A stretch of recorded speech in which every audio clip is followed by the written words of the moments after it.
Salut à toi et bienvenue dans cette toute nouvelle vidéo. Aujourd'hui on va parler du one shot en pige. Mais avant ça, je te rappelle que tu peux télécharger ma toute nouvelle formation offerte en pige sur comment se démarquer en pige et obtenir des rendez-vous de qualité.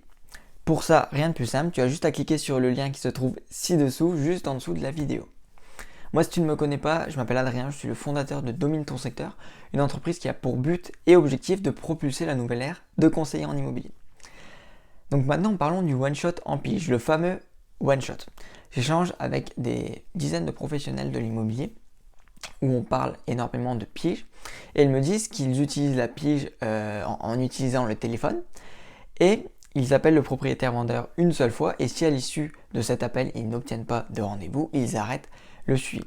Donc ce que je comprends tout à fait puisque déjà, premièrement, c'est chronophage de faire un suivi propriétaire et c'est toujours plus intéressant de suivre ses clients pour une meilleure expérience client et derrière de très bons avis clients que de suivre un propriétaire vendeur qui est un prospect pour l'instant. Mais je vais t'expliquer pourquoi le one shot est une erreur. Faisons une analogie avec des fléchettes. Je ne sais pas si tu joues aux fléchettes, mais tu vas très vite comprendre ce que je veux dire. Si tu bénéficies que d'une seule fléchette, ton objectif aux fléchettes, ça va être de viser le centre, les 50 points.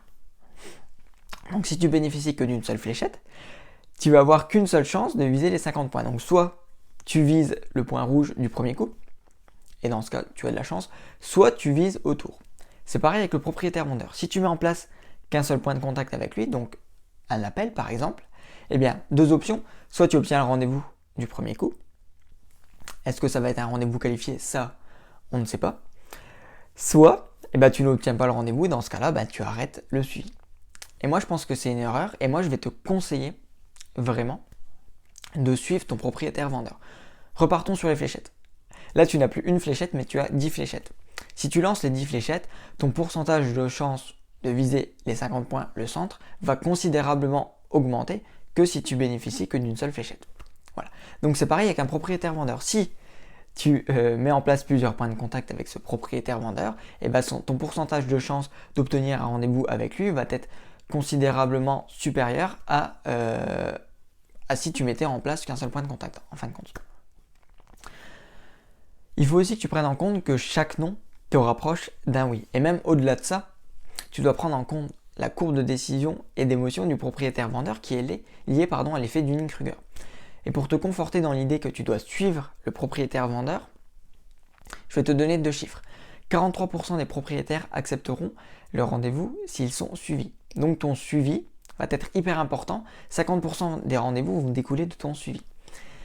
Deuxième chiffre, 80% des ventes se font entre le 4e point de contact et le 11e point de contact. Donc voilà, on peut en conclure tout simplement que le business que tu vas engendrer va découler de la relance et l'importance que tu vas mettre à ton suivi.